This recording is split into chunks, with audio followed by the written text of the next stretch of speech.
basically like everything that they probably teach you in business school we learned by accident. Being an incredibly young company and myself being pretty young is pretty hard to sell, especially backup, which is essentially insurance. So you need a trust component built into that. It was hard to sell direct and get people to trust me because I just didn't have a history behind myself. But when I started selling through the resellers, then they've already have the relationship with the customer, and so the trust then is deferred to the reseller, and that's somebody that their business might have existed for much longer, so they're going to trust that decision. And so that also made the sale easier and helped us. How do you compete with large, well-funded companies with a history and manufacturing and that trust component themselves, especially some of the IT departments where you're asking a CIO, I mean, this is mission critical data backup, disaster recovery, and you're asking him to bet his career on your product instead of somebody else's? I mean, I think the reality is you start with the smallest shops and you grow. And so it's the guys that are the smallest that are going to be willing to take the biggest risk. And so, a lot of them may not get you any far, and a lot of them may be some of the most annoying and irritating customers, but you pick up those customers that the big guys, and even as we get bigger, we end up with these customers that are terrible, and we tell them, we won't sell to you, we don't want to deal with you, you're a pain in the butt. But when you're really small, that ends up being your customer base, and so you go for those guys, and you got to put up with them, but at the same time, they're going to start to get you that traction, that momentum, and a lot of times, too, those guys are the squeaky wheel in your industry, and so if you actually can please them, then that's how you start building that reputation, and the risk becomes much less. One of the things when we actually originally brought the product to market, it was way too cheap, and nobody bought it because they never believed that it could do what it would do at the price that we were selling it at. And it wasn't until we actually doubled the price of the product and our sales tripled, because all of a sudden, like, people had much more trust in the product.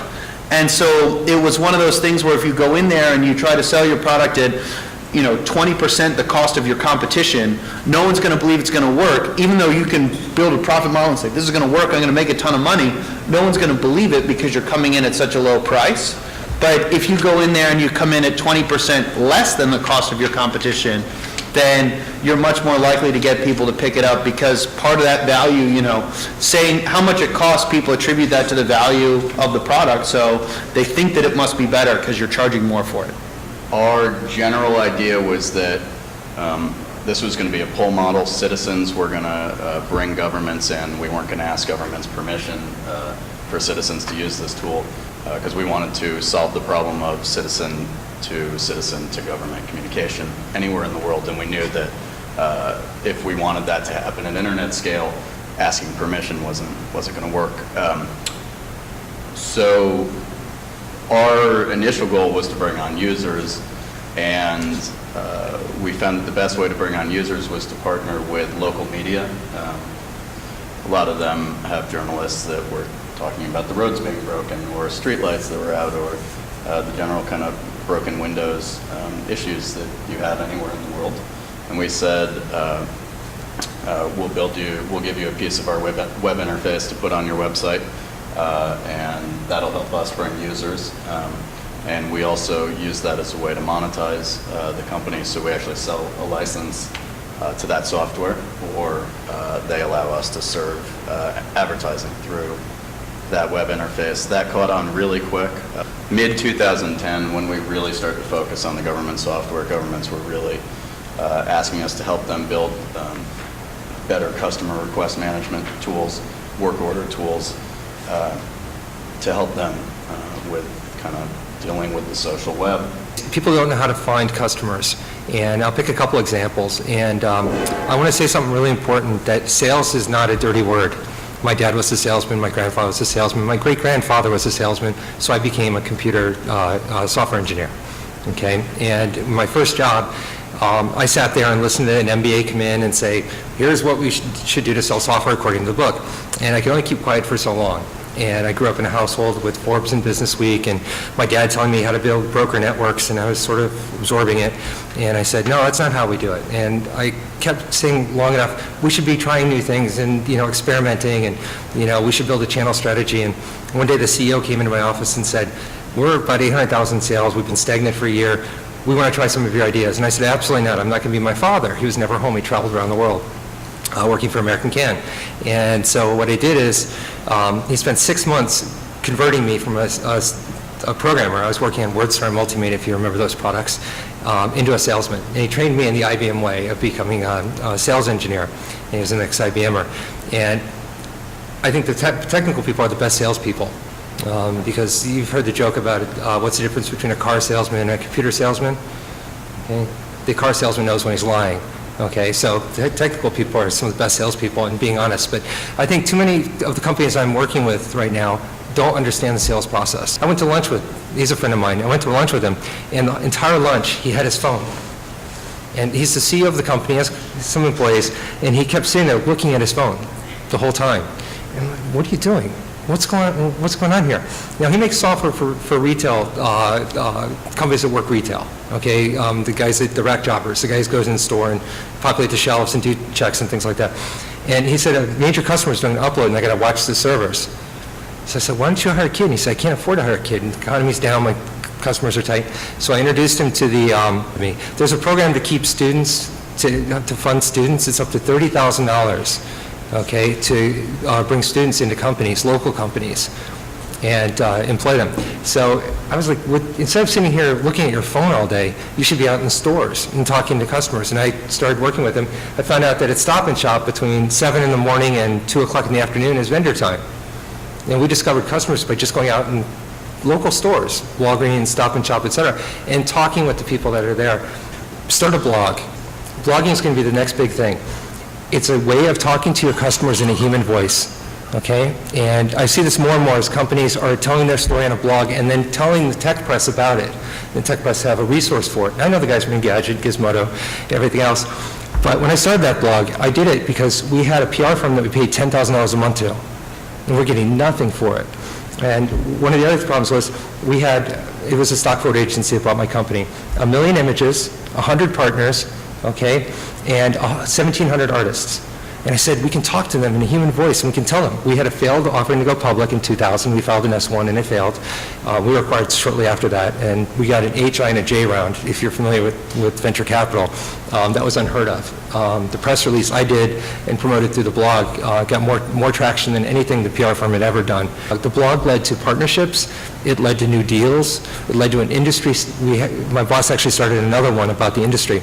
It led to a deal where one of our competitors gave us 40% of the content for a new site we were doing. Since day one, we have a blog post from the first day that we started building the app. So in the first 4 hours, we built the first app, and we wrote a blog post about building the app.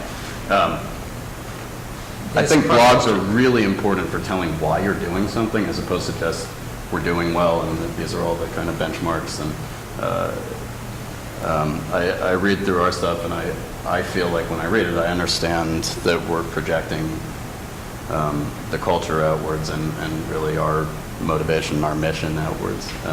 And I found we've screwed up so many times in growing our company, it's innumerable, but we go forward, and anytime we make a mistake, the key is get in front of it and tell people, hey, we screwed up, or we made a mistake, here's the steps we're doing to make it better, here's the process, this is how we messed up, and this is what we're doing to make sure it doesn't happen again.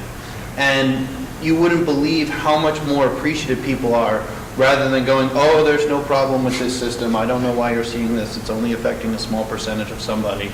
Is that if there's an issue, tell people, and you'd be surprised how forgiving they are and how open they are, especially when you have that dialogue with your customers, that they become okay with it because they know in the future that you're going to continue to be honest with them, and it actually improves their trust enormously. One of the things, I'm working with a startup in Danbury, the mobile application developer, and they're actually doing local focus groups, and they're paying people a Target gift card to show up. It's not cheap, but they're picked key people in the area, and they've asked for introductions to people that understand the market that they're in, so that it's very targeted, business-oriented out. So they're finding a key group of influencers and then letting them try the app and use it, but they're compensating for them for their time. Getting someone, nothing beats, and I don't like focus groups to be honest, nothing beats watching somebody try and use your app. A buddy of mine handed me his app, It was designed by a quote-unquote super pro firm. And the target audience is, I know the people that are in this field that would use the app, and they're my age, and their vision's going, and the button, I couldn't read the text. You know, it was super tiny custom buttons, and it looked really slick and really cool, but I couldn't read the text. You know, I'm like, you know, these guys didn't think about usability or anything else. So just get it in front of as many people as you can. Also, the other thing is, a lot of things don't operate in stealth mode. Too many people I've seen are worried about NDAs and secrecy and everything else, and that, I won't sign NDAs anymore unless it's something really important. Show as many people as you can. You never know when you're going to hit that influencer. You know, an event like today, you don't know who's in the audience and who's out there. Absolutely. You get as many people as you can to see the thing, and just run like crazy. Keep iterating, keep moving, you know, but don't do things in silence. Show as many people on the train, you know, wherever, you know, coffee shop. Hey, can you take a look at this? Especially sometimes we hire people and they're on the younger side and they've got like, they're terrified of the phone and they won't like pick it up and call someone. And it's the same thing as like, don't be afraid, you know, the worst that's going to happen to you is someone's going to tell you to buzz off or that you're the worst thing ever, and that's one person's opinion. But, you know, he's right, you should show it to people in the train, you should show it to people all over the place. You need to be the biggest influencer out of the box, and you have to just be absolutely crazy about it. But what I'm working on in Denver is, I'm one of the co-founders of the Denver Innovation Center, and it's something different than what's being done in the state right now, and I'll talk only for a minute about it. But I started a project in January to create a hackerspace in Denver, and the hackerspaces are spreading around the world. When I started, there were 300. There's over 1,000 around the world now. There's one opening in Norwalk, there's one in Watertown, Meriden, I believe there's one in New Haven. These hackerspaces are a bunch of guys get together usually and make stuff. And they rent some warehouse space, they bring in either some woodworking or metalworking equipment, 3D printers, that's the hot thing right now, laser cutters, and they basically create this co-op. And so what we're doing in Danbury is really kind of unique, because if you look at the map of Connecticut, 91 has incubators, 95 has incubators, and then there's nothing. And I'm being in Danbury, I'm sort of annoyed by that. So I went to the city, and the city's kicking in $500,000 to retrofit a space connected to our library. So our library will actually have a hackerspace attached to it. And we've got support of everyone in the community. It's insane. Everyone that hears about the project is excited about it. You know, I will say that, you know, when I think of being able to move quickly, I've worked for companies where nothing will be released unless it's perfect. And it drove me insane, right? Because it's never perfect, right? And it always takes too long. And so, you know, you want to make it good enough, and then you want to improve it over time. But you want to make it good enough to get it out, see people's reaction, you know, get them to use the product, and then, you know, fix and improve over time. You know, that's kind of how we operate naturally, in my opinion. So iSend is actually the second company I started. The first I had sold back in 2000 and went to work for the company that bought us, and then we sold that company and went to work for an even bigger company. And what that allowed me to do was meet lots of great people. Right? The last company was called Check Free. They were based in Atlanta, thousands of people. And so what I was fortunate enough to do when I started iSend is a number of our management team came from Check Free in my experience with working in already. So that's typically how it works, right? I mean, people on the startup management team typically have done stuff together, so that helps. But how do you find the best guy who happens to be in Dubai or Kansas City? Do you subscribe to paying expensive retained search headhunter? Yeah, so we've never done that yet. Either I've worked with them or somebody on our team has worked with them in the past, right? So when I need a new developer and we need to bring a new tech person on, I strictly work within the network so far. I mean, again, this model won't work forever. But so far, I've gone to the people I know to help me find the next guy. The best software developer I've ever hired, and he's worked with me several companies. I was starting a company in the early 90s in my garage. He came to my garage, did an interview, didn't hire him. Hired the next guy who was really good, and then when we went to hire the third guy, the first guy said to me, "Oh, you interviewed Joe Schmidt. You didn't hire him? He's the best." Hired him, and he turned out to be the best I'd ever had. The point being that the referrals that you get from your employees are absolutely the best source of value. And everything else is very high risk. And that's what we need to develop in Connecticut. That's what's happening with CT Tech Council. So they're trying to build up a database of people and mentors in the state. So they will go on that. I've had the recent experience with an office in New York and one in Connecticut. And we actually found that it's harder to hire software developers in New York. It's brutal. But Connecticut should be a good place to hire people.